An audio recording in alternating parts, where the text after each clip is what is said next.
ফ্যাসিস্টদের মুখোশ। এই বাংলাদেশ আর কখনোই তাবেদারি রাষ্ট্রে পরিণত হবে না ইনশাআল্লাহ। এটা কি করলেন বর্তমান প্রধানমন্ত্রী তারেক রহমান আজ 5ই আগস্ট, যে দিনকে কেন্দ্র করে পুরো বাঙালি জাতি একত্রিত হয়ে নতুন করে এক সরকারের অভ্যুত্থান ঘটিয়েছিলেন। এই দিনটাকে কেন্দ্র করে কিন্তু বাংলাদেশের নতুন স্বপ্ন, নতুন দিনের সূচনা তৈরি করে দিয়েছেন তরুণ তুর্কি ছেলে ও মেয়েরা। আজকে ঠিক এই দিনে ডক্টর মোহাম্মদ ইউনূসকে যেন প্রধান অতিথির আসনে বসাতে বলেননি বর্তমান প্রধানমন্ত্রী Tarique Rahman, great prime minister of Bangladesh. Hello everyone, আসসালামু আলাইকুম। শিমুল আছি আপনাদের সঙ্গে। আজকে সেই মহেন্দ্রক্ষণ কিংবা আজকে সেই সুন্দর দিনটি, যে দিনটির জন্য আসলে অনেক ভাই বোনেরা রক্ত দিয়েছে, অনেক ভাই বোন পৃথিবীর মায়া ত্যাগ করে ওপারে চলে গিয়েছে, অনেক লোক শহীদ হয়েছে। এই দিনটাকে কেন্দ্র করে এই আজকের দিনটা স্মরণীয় করে রাখবার জন্য আপনারা অবগত আছেন সাবেক প্রধানমন্ত্রী শেখ হাসিনার যে বাসভবন ছিল, বঙ্গভবন না জানি গণভবন, ঠিক সেই বাসভবনটাকেই হচ্ছে জুলাই স্মৃতি জাদুঘর হিসেবে সরকার অলরেডি উন্মোচন করে দিয়েছে, সবার জন্য উন্মুক্ত করা হয়েছে।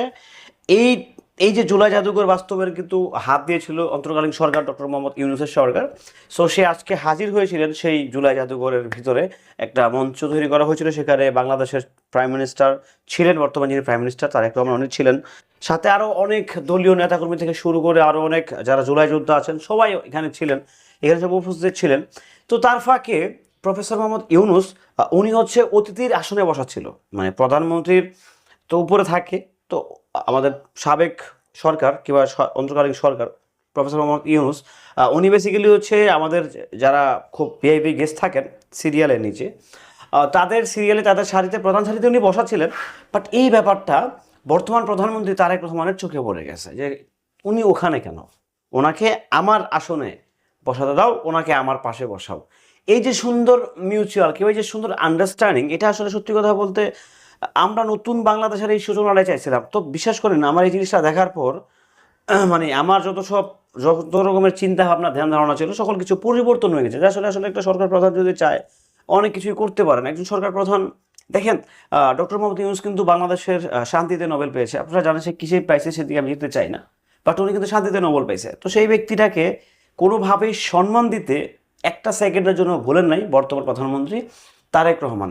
দেখেন আসলে সে কিন্তু জনগণের সরকার, জনবান্ধব সরকার, সে চাইলেই কিন্তু ওটাকে ইগনোর করতে পারতো। আর যাকে যে জায়গায় সম্মান দেওয়া দরকার, যাকে যে জায়গায় রেসপেক্ট দেওয়া দরকার, সেটা আসলে সত্যিকার অর্থেই সেটা যে ডিজার্ভ করে, তো সেটা আমাদের বর্তমান প্রধানমন্ত্রী দিয়েছে। এই ব্যাপারটা আমার কাছে দুর্দান্ত এবং চমৎকার লাগছে। আমি জানি না কার কাছে কেমন লাগছে। আমি ভাই কোনো তেলবাজি চাটু করে দিয়ে বিশ্বাসী না, বাট এই ব্যাপারটা আমার কাছে খুব চমৎকার লাগছে, দুর্দান্ত লাগছে, আসলে দুর্দান্ত লাগছে। এটা এটা আউটস্ট্যান্ডিং, এটা সত্যিকার অর্থে এটা চমৎকার একটা ব্যাপার স্যাপার।